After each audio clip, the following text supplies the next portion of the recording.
Hello champions. तो हम लोग गुप्ता पीरियड देख रहे थे। जो भी उसकी पॉलिटिकल हिस्ट्री थी वो हमने देख ली। अभी हम आज गुप्ता पीरियड में क्या देखने वाले हैं। टेंडेंसी ये होती है कि लोग गुप्ता पीरियड में पॉलिटिकल हिस्ट्री बाद में पढ़ाते हैं, लेकिन जो अभी हमें सोर्सेज बताने वाला हूँ वो पहले बताते हैं। बट एज यूजुअल मेरा थोड़ा सा तरीका दूसरों से अलग है। तो गुप्ता पीरियड, ठीक है, गुप्त काल, ये हमारा टॉपिक चल रहा था। इसमें आज हम देखेंगे सोर्सेज ऑफ इंफॉर्मेशन, जानकारी के स्रोत, यानी कहाँ से हमको गुप्त काल के बारे में जानकारी मिलती है। उन सोर्सेस के बारे में, उन स्रोतों के बारे में हम आज पढ़ाई करने वाले हैं। तो सबसे पहले तो आप ये जान लीजिए कि जो गुप्ता एम्पायर के जो भी रूलर्स थे, जो गुप्त काल के जो भी राजा थे, अधिकांश विद्वान जो है, जो मैक्सिमम जो आपके विद्वान रहे, उन्होंने माना है कि वो वैष्णव वर्ण के थे। किसके थे? जो वर्ण सिस्टम होता है ना, क्षत्रिय जो है, ब्राह्मण, क्षत्रिय, वैश्य, शूद्र, उसमें जो वैश्य वर्ण होता है उससे बिलोंग करते थे गुप्ता पीरियड के रूलर। किससे? वैश्य वर्ण, ठीक है। यही सबसे ज़्यादा वैलिड है। और जब हम सोर्सेस की बात करते हैं गुप्त काल के, अगर हम सोर्सेस देखें, सोर्सेज ऑफ गुप्ता पीरियड, तो हमको दो तरीके के सोर्स देखने को मिलते हैं। एक आपका होता है लिटरेरी सोर्सेज, यानी कि साहित्यिक स्रोत, और दूसरा होता है आर्कियोलॉजिकल, यानी कि पुरातात्विक स्रोत।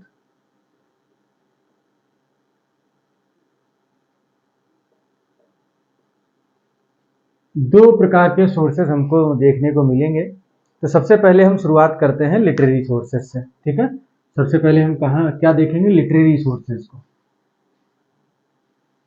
तो लिटरेरी सोर्सेज में कुछ बुक्स हैं, इनके नाम आप लोग देख लीजिए, क्योंकि बुक्स और उनके ऑथर हमेशा पूछ लेता है, पुस्तक और उनके लेखक पूछा जाता है। तो हम यहाँ पर लिखेंगे कुछ बुक्स और इधर होंगे कुछ ऑथर्स। उन बुक्स के ऑथर्स यानी पुस्तक और उनके लेखक, ठीक है। सबसे पहले हम इसको यहाँ पर समझेंगे। तो अगर हम बुक्स की बात करें तो सबसे पहला आप देखोगे नाम आता है अमरकोश।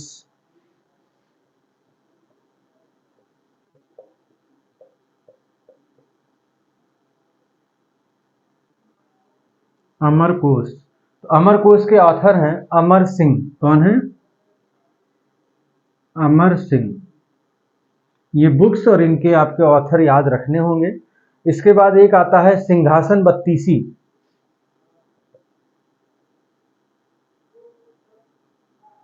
सिंहासन बत्तीसी,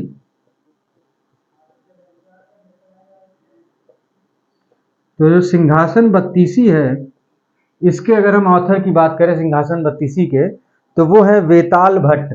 कौन है? वेताल भट्ट। क्लियर है?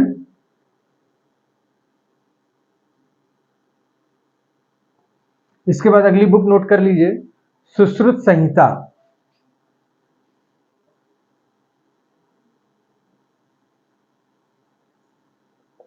सुश्रुत संहिता, तो सुश्रुत संहिता के ऑथर हैं सुश्रुत।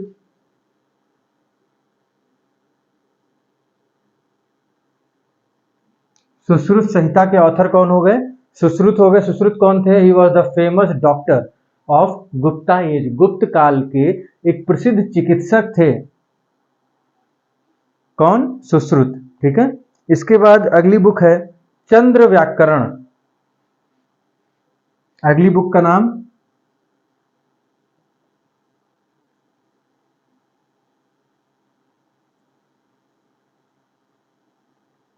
चंद्र व्याकरण।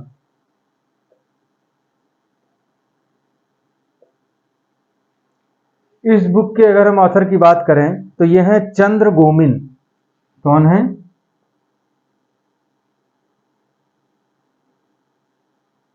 चंद्र Gomin. Chandra Gomin is the author of book Chandra Vyakarana. Clear है ये चीज? इसके बाद अगला अगर हम देखें तो है पंचतंत्र। अगली बुक का नाम क्या है?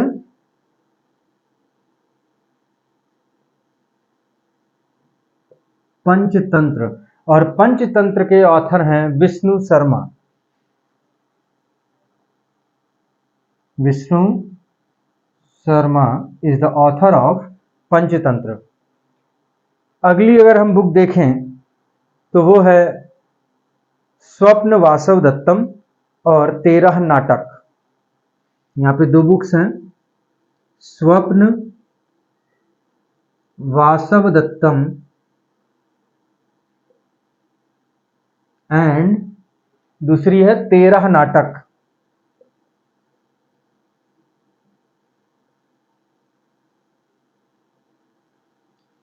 स्वप्न वासव दत्तम, हिंदी में भी क्या इसको लिखने की जरूरत पड़ेगी, स्वप्न वासव दत्तम, और दूसरी बुक है 13 नाटक।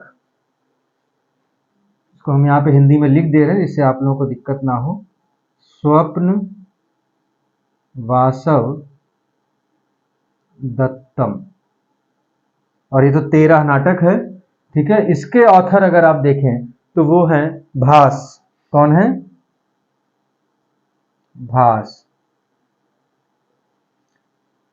और बुक्स भी हैं गुप्त काल से रिलेटेड। ये सब देखिए इसलिए लिखवा रहा हूं कि बुक और उनके ऑथर पूछ लेता है अक्सर एग्जाम्स में, तो कहीं से भी आपका कोई भी ऐसा पॉइंट ना छूटे जो एग्जाम के लिए इंपॉर्टेंट हो, ये मेरा हमेशा टारगेट रहा है। तो ये हो गया। इसके बाद अगली बुक है मुद्रा राक्षस।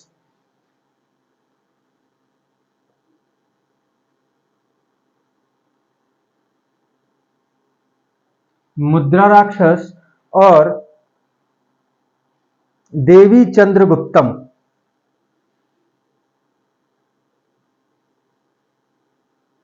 देवी चंद्र गुप्तम, इन दोनों बुक के ऑथर हैं विशाख दत्त।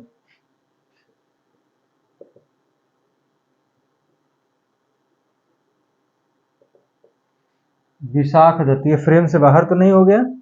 विशाख दत्त, मुद्रा राक्षस और देवी चंद्रगुप्तम, ये दोनों बुक के ऑथर हो जाएंगे विशाख दत्त। और यहाँ पे ये दो बुक थी स्वप्न वासव दत्तम और 13 नाटक, जिसके राइटर हैं आपके भास। और इसके बाद एक आखिरी बुक है जिसका नाम है मृच्छ कटिकम।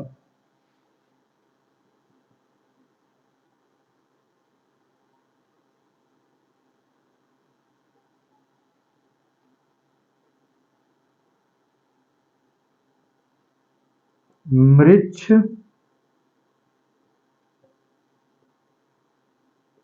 कटिकम। तो सबसे पहले आप ये समझिए कि इसके जो ऑथर है उनका नाम था Shudraka.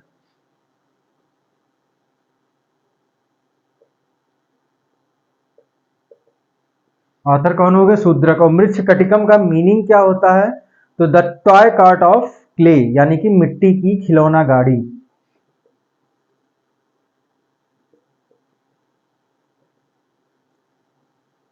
Toy cart of clay, मिट्टी की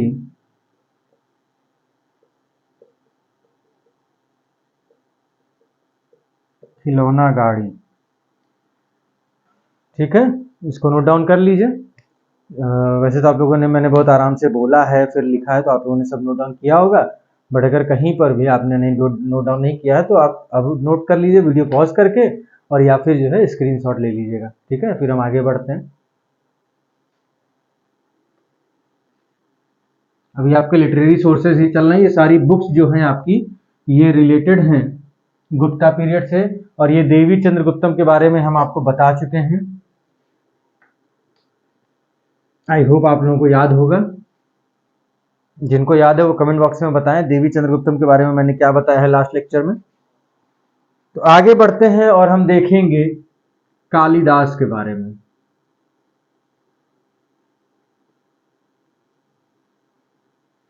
कालिदास, तो कालिदास को क्या कहते हैं आप लोगों को पता है ना? भारत का शेक्सपियर कहा जाता है, ठीक है। इनकी स्टोरी आपने सुनी होगी कि पहले मूर्ख थे, बुद्धिमान नहीं थे, और बहुत सारी चीजें आप लोगों ने इनके बारे में सुनी होंगी, है ना। तो इनको कहा जाता है शेक्सपियर ऑफ इंडिया। क्या कहा जाता है? शेक्सपियर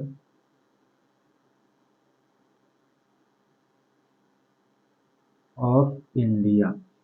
भारत का शेक्सपियर किसको कहते हैं? कालिदास को। भारत का Shakespeare. He was one of the 9 gems Navratna in Chandragupta second Vikramaditya court. तो ये क्या थे? जो नवरत्न थे, 9 gems, navratnas in court of Chandragupta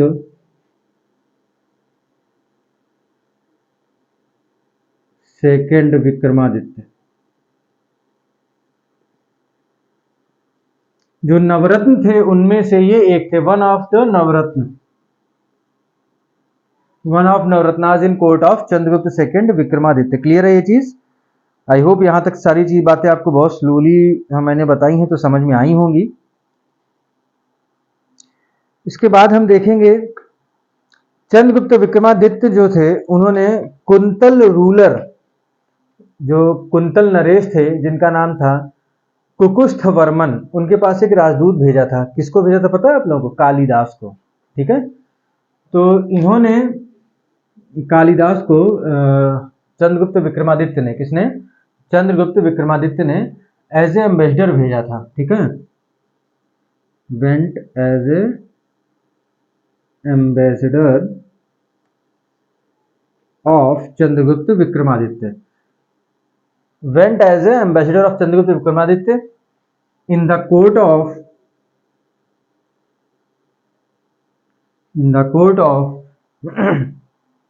कुकुस्थ Varman, in the court of Kakustha Varman.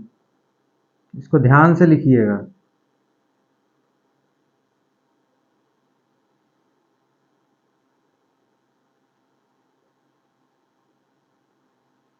In the court of Kakustha Varman, went as a ambassador of Chandragupta Vikramaditya in the court of Kakustha Varman. And who is Kakustha Varman? He is the Kuntala Naresh.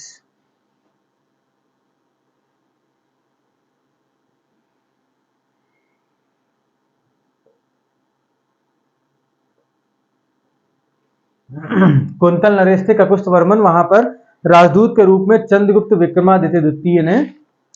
द्वितीय विक्रमादित्य ने भेजा था कालिदास को। ठीक है, उन्हें संस्कृत कविता और नाटक का राजकुमार कहकर पुकारा गया है। ठीक है, the prince of Sanskrit poems and dramatists. Prince of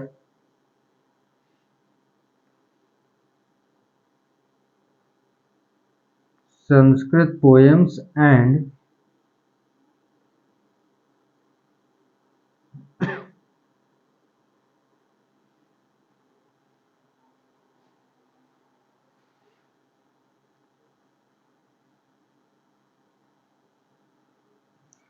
यानी कि इनको संस्कृत कविता एवं नाटक का राजकुमार कहा गया। इनको संस्कृत कविता एवं, या इसको आप सिर्फ ड्रामा भी लिख सकते हैं। ठीक है, prince of Sanskrit poems and drama, Sanskrit कविता के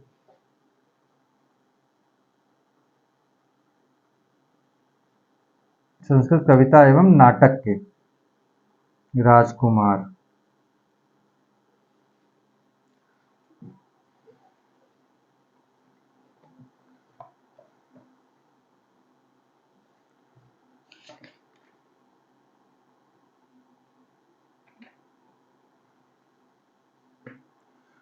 इसके बाद हम देखेंगे इन्होंने एक सेतुबंध काव्य था। क्या नाम था? सेतुबंध काव्य। इसको रफ कर दे रहे हैं।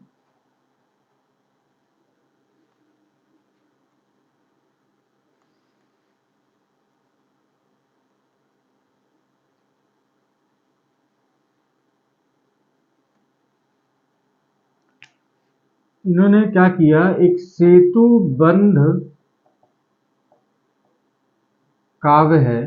ठीक है, सेतुबंध काव्य, जिसको लिखा था वाकाटक रूलर प्रवर सेन ने।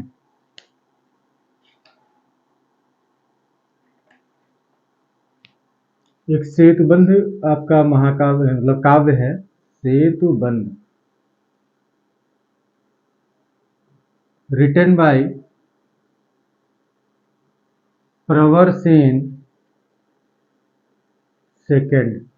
हु इज प्रवर Sen second? He is the Vakataka ruler, Vakataka Naresh.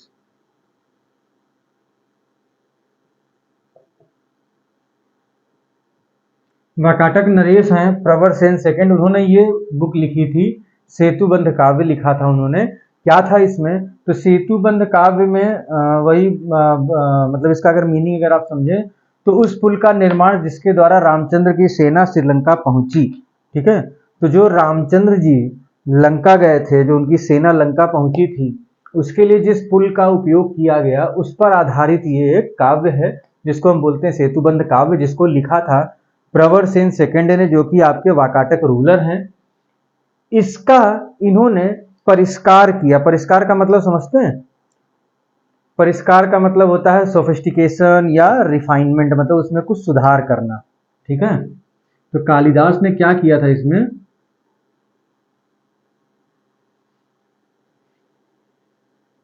Kalidas ने क्या किया? इसका परिष्कार किया।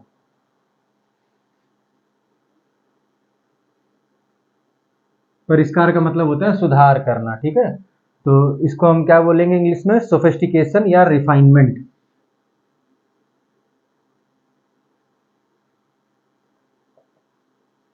सोफिस्टिकेशन या रिफाइनमेंट, क्लियर है। तो कालिदास ने इसका परिष्कार किया सेतुबंध काव्य का। मूल रूप से अगर हम देखें यानी ओरिजिनली ये महाराष्ट्रियन प्राकृत लैंग्वेज में था।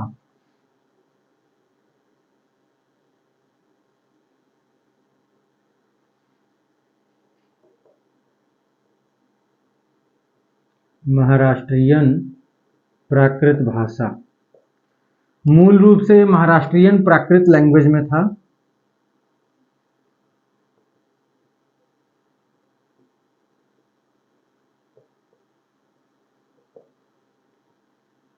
महाराष्ट्रियन प्राकृत लैंग्वेज, क्लियर है ये चीज? 634 में एक इंस्क्रिप्शन है, एहोल इंस्क्रिप्शन, ठीक है। अब हम बात करेंगे इसी में, कालिदास में ये भी हमारा टॉपिक चल रहा है। 634 सीई कॉमन इरा ईस्वी, 634 ईस्वी का एहोल इंस्क्रिप्शन।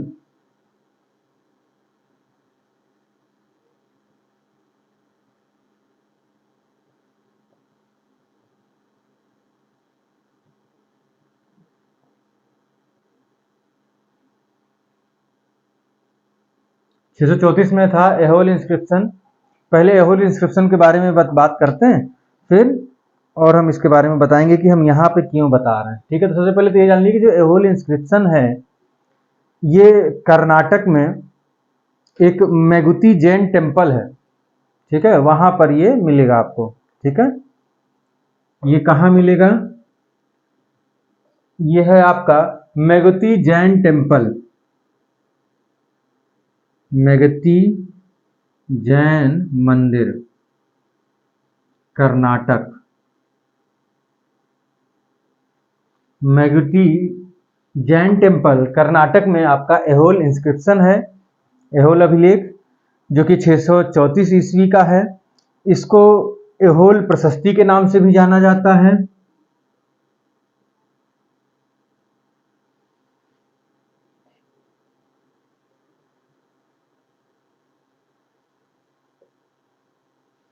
इसको एहोल प्रशस्ति के नाम से भी जाना जाता है।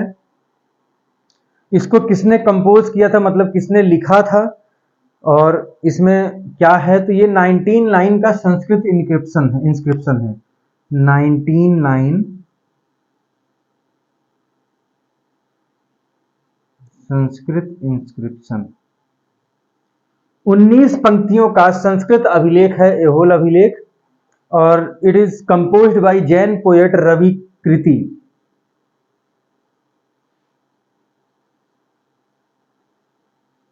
Composed by Jain poet Ravi कीर्ति।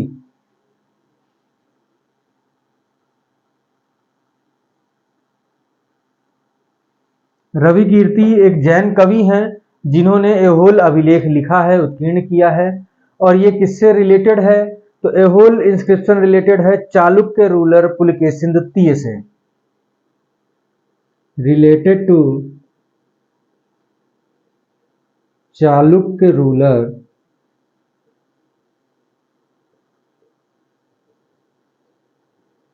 पुलकेशिन द्वितीय। चालुक्य शासक पुलकेशिन द्वितीय से संबंधित है एहोल अभिलेख। तो एहोल अभिलेख के बारे में एक कई सारे पॉइंट आपको जानने को मिले। अब यहाँ पे कालिदास के बारे में हम जहां बात कर रहे थे वहां पे हमने एहोल अभिलेख की बात क्यों की?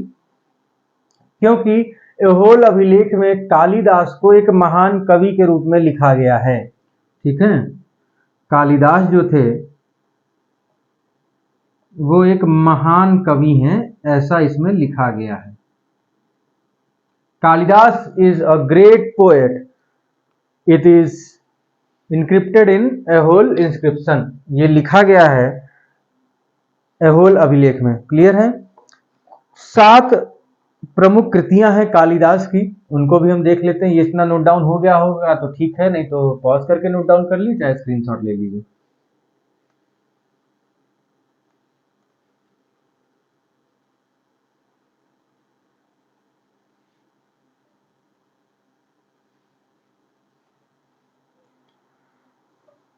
इनकी 7 राइटिंग्स हैं।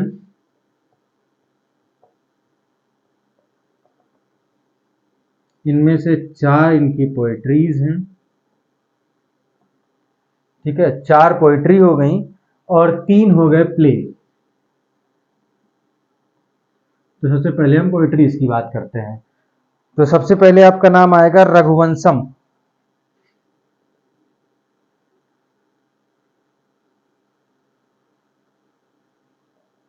रघुवंशम, तो ये है story of race of Raghu. Story of race of Raghu. Clear है ये चीज? Story of race of Raghu. इसके बाद कुमार संभवम।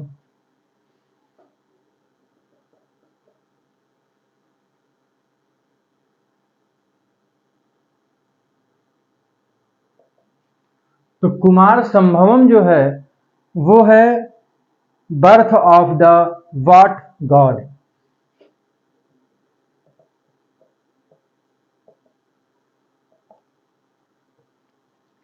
थर्ड अगर हम देखें तो इनकी तीसरी पोएट्री में आएगी मेघदूतम।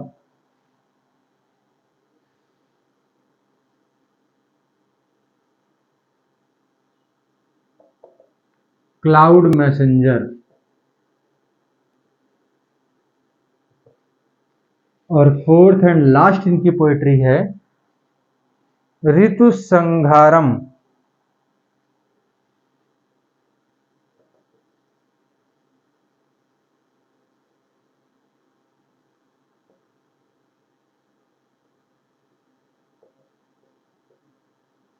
ऋतु Samharam, cycle of seasons.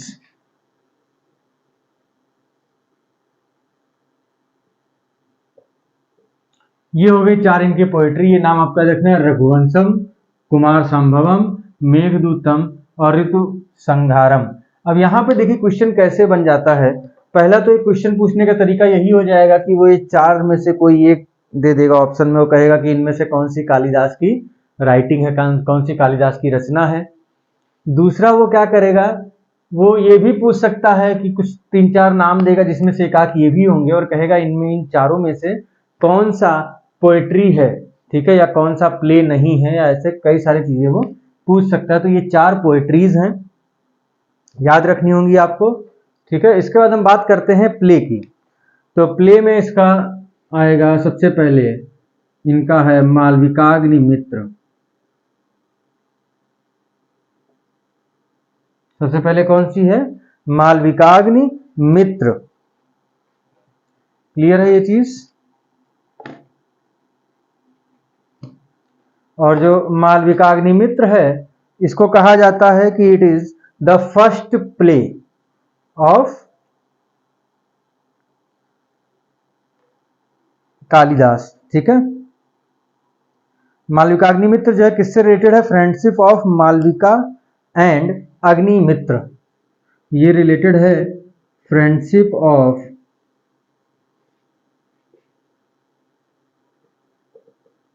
Malvika and Agnimitra, इससे रिलेटेड है ये।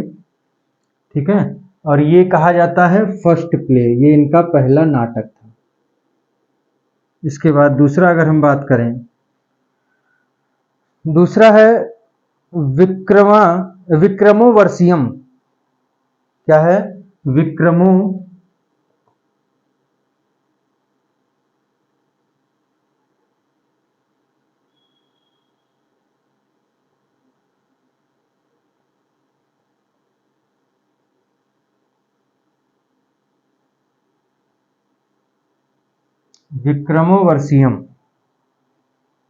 तो जो विक्रमोवर्षियम है, इसमें बताया गया उर्वशी वोन बाई वेल्योर, उर्वशी वोन बाई वेल्योर।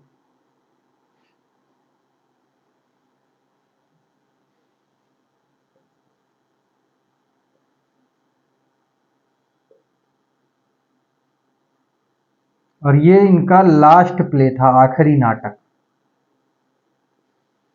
और थर्ड इनका प्ले अगर हम देखें तो वो है अभिज्ञान शाकुंतलम। कौन सा है? अभिज्ञान शाकुंतलम। तो ये विक्रमोवर्षियम के बारे में चीज जानी, जो इसे हमने बताया उर्वशी वोन बाई वेल्योर। तो यहाँ पे उर्वशी जो है वो अप्सरा है। ठीक है, और एक राजा है पुररवा। ठीक है, उनकी ये लव स्टोरी है।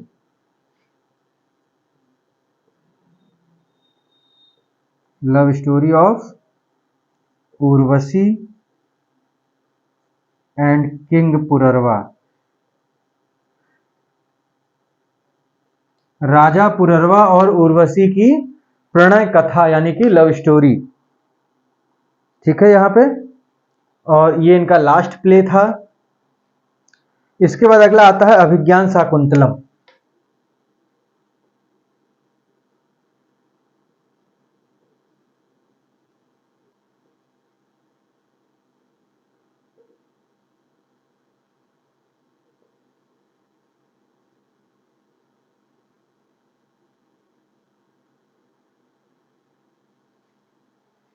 Abhijnana Shakuntalam, story of Dushyant and Shakuntala of Mahabharat.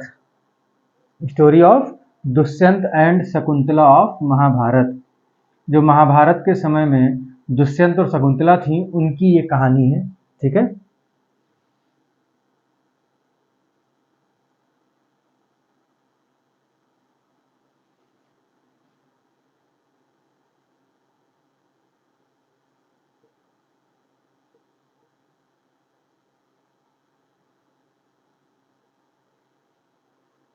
Story of Dushyant and Shakuntala of Mahabharat.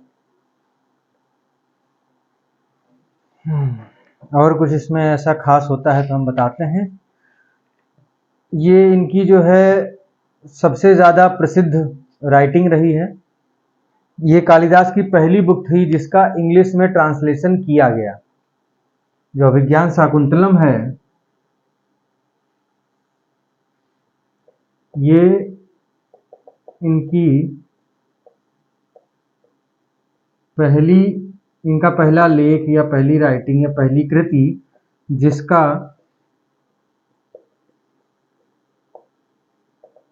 Translation English में किया गया। किसने और कब की अगर हम देखें, ट्रांसलेशन की बात कर रहे हैं, तो वो ट्रांसलेशन किया था विलियम जोन्स ने 1789 में।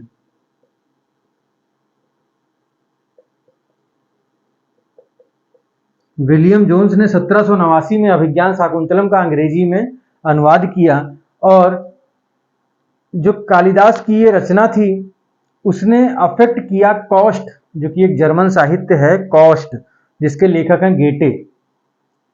लिख देता हूं, चलिए उसको भी लिख देता हूं। तो यहाँ पे देख लीजिए, affected German literature, German literature नाम क्या है? कॉस्ट।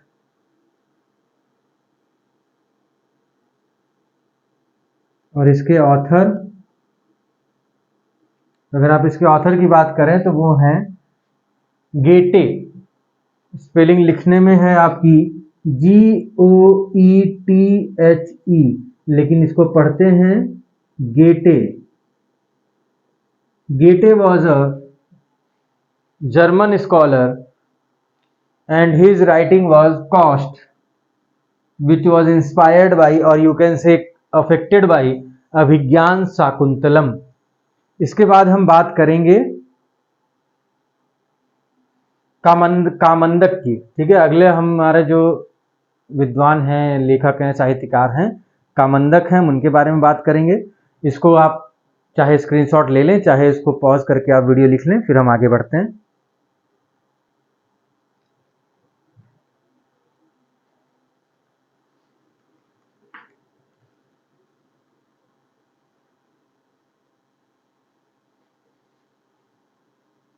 अगली हेडिंग डाल लीजिए कामंदक।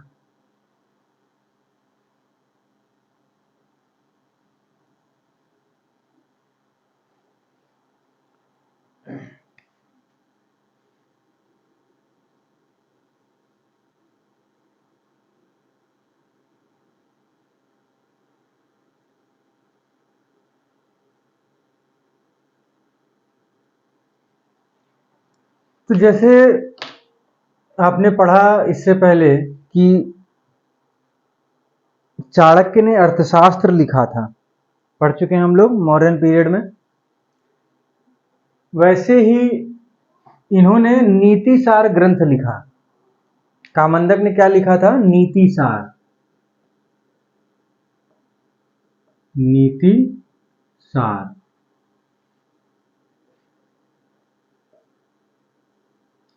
नीतिसार ग्रंथ। ठीक है, ये लिखा कामंदक ने। किसके लिए लिखा था? फॉर चंद्रगुप्त सेकंड, जिनको हम विक्रमादित्य की उपाधि, इनको मतलब विक्रमादित्य नाम से भी हम बोलते हैं, ये इनकी उपाधि है विक्रमादित्य। ठीक है, तो चंद्रगुप्त द्वितीय विक्रमादित्य के लिए नीतिसार ग्रंथ लिखा कामंदक ने। कब लिखा? 4वीं शताब्दी ईस्वी में, 4th century common era.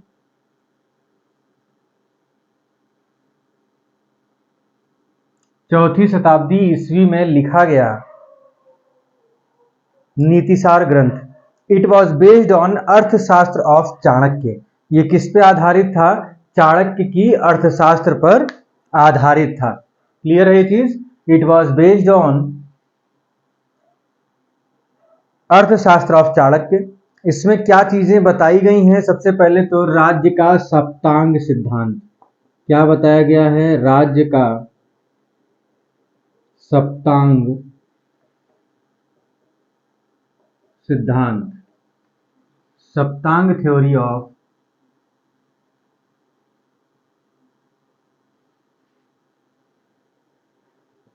State, saptanga theory of state, राज्य का सप्तांग सिद्धांत। इसके बाद इसमें बताया गया है राजा के कर्तव्य,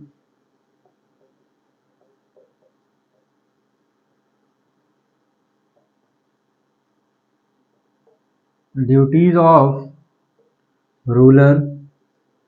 और बताया गया संपत्ति का अधिकार या संपत्ति का बंटवारा, उसको लेके कुछ चीजें इसमें बताई गई। संपत्ति का अधिकार या बंटवारा, राइट टू प्रॉपर्टी, और डिवीजन ऑफ प्रॉपर्टी, एटसेट्रा। इसी प्रकार कई सारी चीजें बताई गई। ये मेन वो चीजें थी जो कामंदक के नीतिसार में बताई गई हैं। इसके बाद हम बात करेंगे विशाख दत्त की।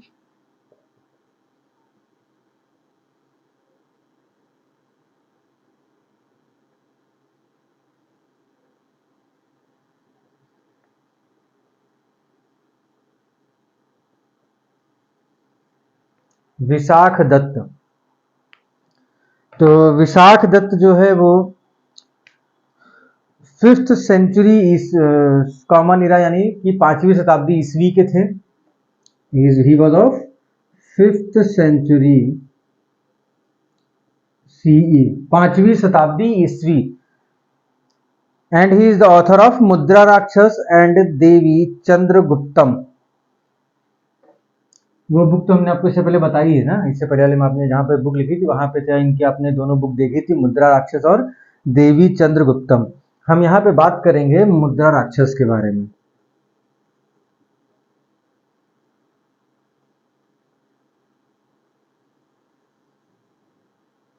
तो जो मुद्रा राक्षस है ना वो 7 पार्ट्स में है, 7 अंगों में विभाजित है, ठीक है, या 7 अंकों में है, आप ऐसे कह सकते हैं 7 अंकों में है, ठीक है।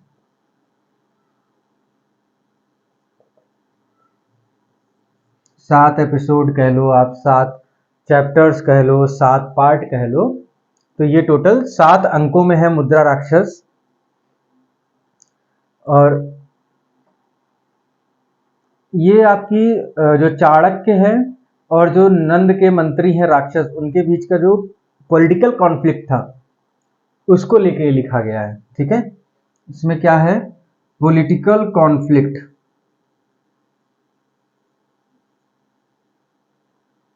Between Chanakya and minister of Nand. क्या नाम है, राक्षस।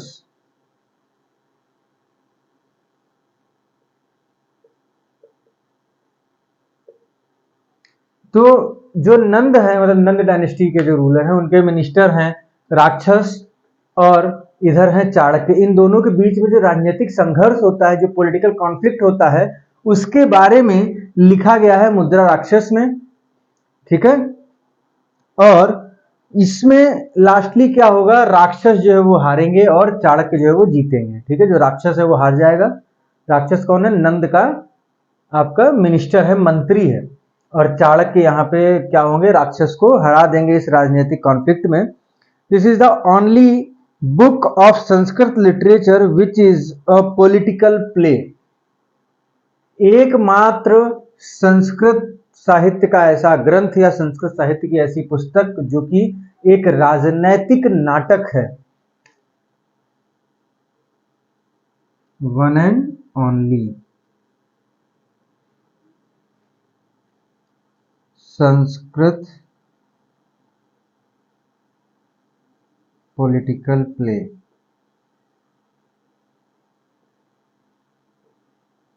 एकमात्र संस्कृत लिटरेचर, एकमात्र संस्कृत साहित्य जो कि पॉलिटिकल प्ले है, यानी कि एक राजनीतिक नाटक है। क्लियर है ये चीज।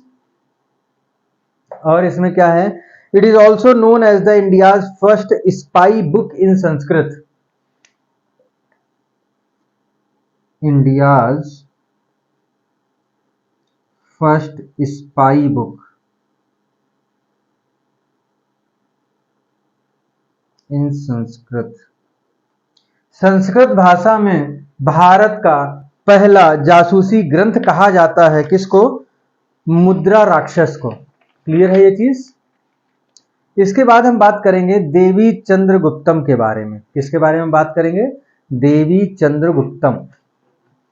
ये भी इन्हीं की किताब है। ये एक चीज क्लियर है, मुद्रा राक्षस 7 अंकों में लिखी गई है। चाणक्य और नंद के मिनिस्टर राक्षस के बीच में जो राजनीतिक संघर्ष है, जो पॉलिटिकल कॉन्फ्लिक्ट है, उसके बारे में यहाँ पे बातें की गई हैं।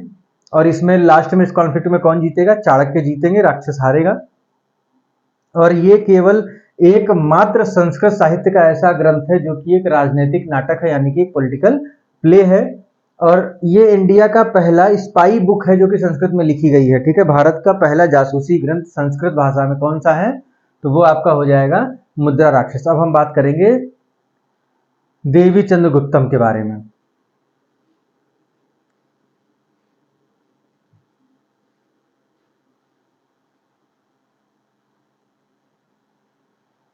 तो विशाख दत्त की अगली राइटिंग है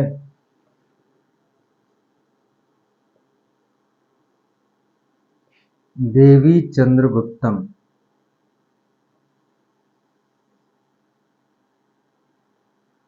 देवी चंद्रगुप्तम, ठीक है। तो it is the story related to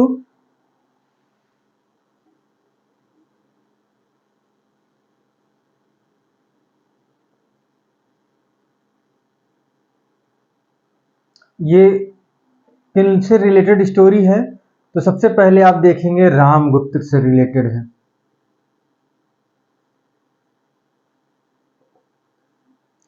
फिर उसके बाद में आप देखोगे ये रिलेटेड है ध्रुव स्वामिनी देवी।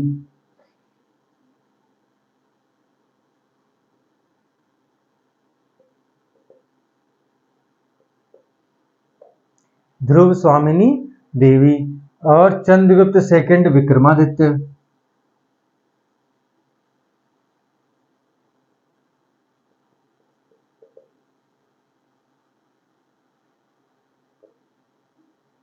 चंद्रगुप्त द्वितीय विक्रमादित्य और शकाधिपति यानी कि शक रूलर।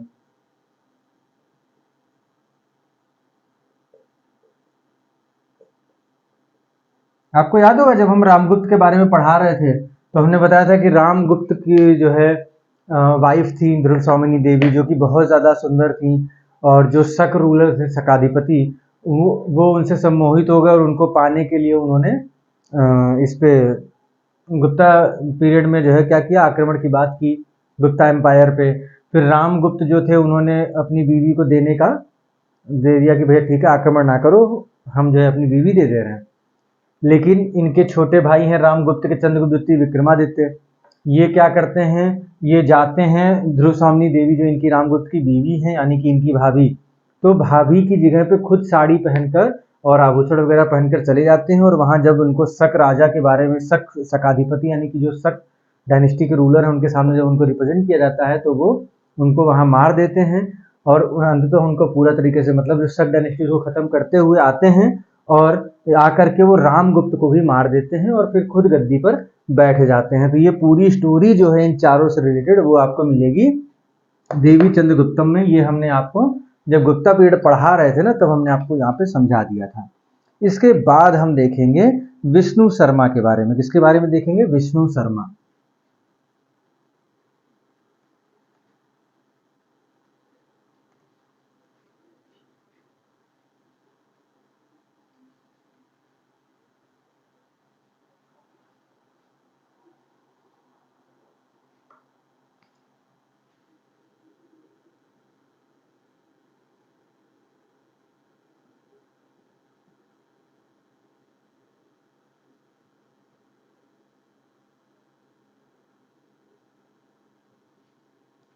अगले हमारे ऑथर हैं विष्णु शर्मा। गुप्ता पीरियड में जो है 5 भागों में इन्होंने कथा संग्रह को प्रस्तुत किया जिसको हम पंचतंत्र के नाम से भी जानते हैं। विष्णु शर्मा इन्होंने क्या किया कि जो गुप्ता पीरियड है उसमें गुप्ता पीरियड का कथा संग्रह दिया, ठीक है।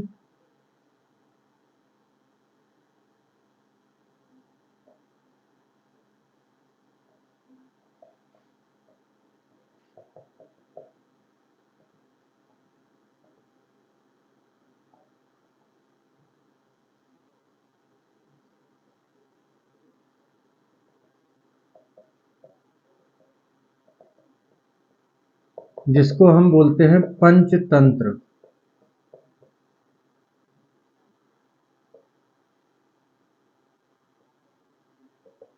क्या बोलते हैं? पंचतंत्र। तो पंचतंत्र किसकी रचना है? विष्णु शर्मा की है। उसको पंचतंत्र बोलते हैं कि ये 5 भागों में है, 5 डिवीजन में, और ये क्या है? स्टोरी कलेक्शन है, कथा संग्रह है किसका? गुप्ता पीरियड का। क्लियर है? And it gives moral education. It gives, ये नैतिक शिक्षा देती है। इट गिव्स मोरल एजुकेशन, ये नैतिक शिक्षा देने का कार्य करता है पंचतंत्र। क्लियर है ये चीज? और इसके मतलब 16वीं सेंचुरी आते आते 16वीं शताब्दी यानी कि 1500 के अराउंड आते आते इसके कई सारी लैंग्वेज में ट्रांसलेशन हो चुका था।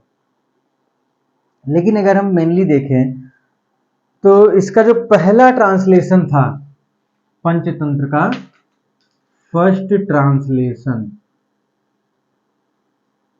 तो पंचतंत्र का पहला ट्रांसलेशन होता है 570 सीई में, 570 ईस्वी में, 570 सीई।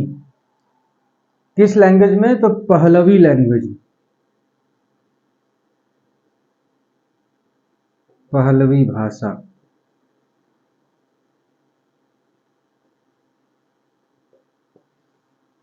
पहलवी भाषा में विष्णु शर्मा के पंचतंत्र का पहला ट्रांसलेशन होता है 570 ईस्वी में।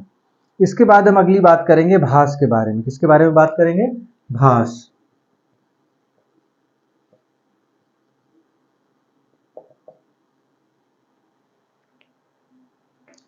तो कालिदास ने मालविकाग्निमित्र में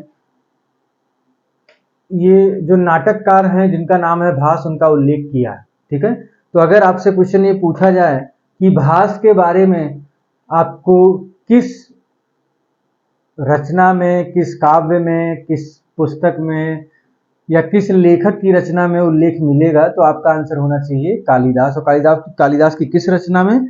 मालविकाग्निमित्र। और मालविकाग्निमित्र क्या है? मालविकाग्निमित्र एक क्या है? हमने आप लोगों को बताया था, नाटक। ठीक है, मालविकाग्निमित्र क्या है? एक प्ले है। तो इनका 13 प्लेज का कलेक्शन है, 13 नाटकों का संग्रह है।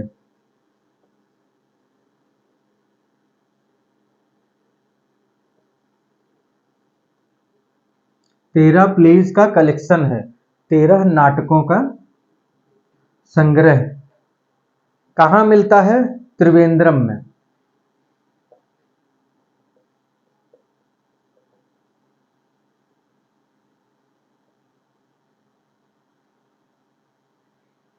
त्रिवेंद्रम केरला। ठीक है, वहां पर देखने को मिलते हैं इनके 13 नाटकों का संग्रह, यानी कि 13 प्ले का जो कलेक्शन है। इसमें से सबसे ज्यादा फेमस अगर हम देखें तो वो है स्वप्न वासव दत्तम, चारुदत्त, बाल चरित। ये सब इनके कुछ फेमस प्लेज हैं। ठीक है, हम देख लेते हैं फेमस प्लेज। तो अगर हम फेमस प्लेज की बात करें तो वो है स्वप्न वासव दत्तम। सबसे पहले आपका आएगा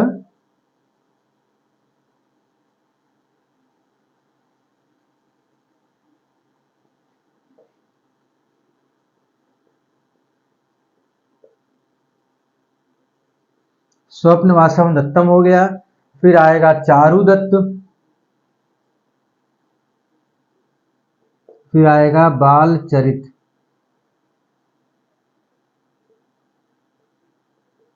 एक्सेट्रा। तो ये इनके कुछ प्रमुख नाटक थे, स्वप्न वासव दत्तम, चारुदत्त और बालचरित। इसके बारे में वो लिखना बिल्कुल ना भूलिएगा, मालविकाग्निमित्र, जो कि किसका नाटक है? कालिदास का। ठीक है, कालिदास का प्ले है मालविकाग्निमित्र। उसमें इनके भास के बारे में उल्लेख है कि भास एक नाटककार है और इनके बारे में कुछ उल्लेख किया गया है। तो इसको जरूर आपको नोट डाउन कर लेना है। अब हम महाकाव्यों की रचना के बारे में पढ़ेंगे, जो कि आपको गुप्ता पीरियड से रिलेटेड सबसे इंपॉर्टेंट है। ठीक है,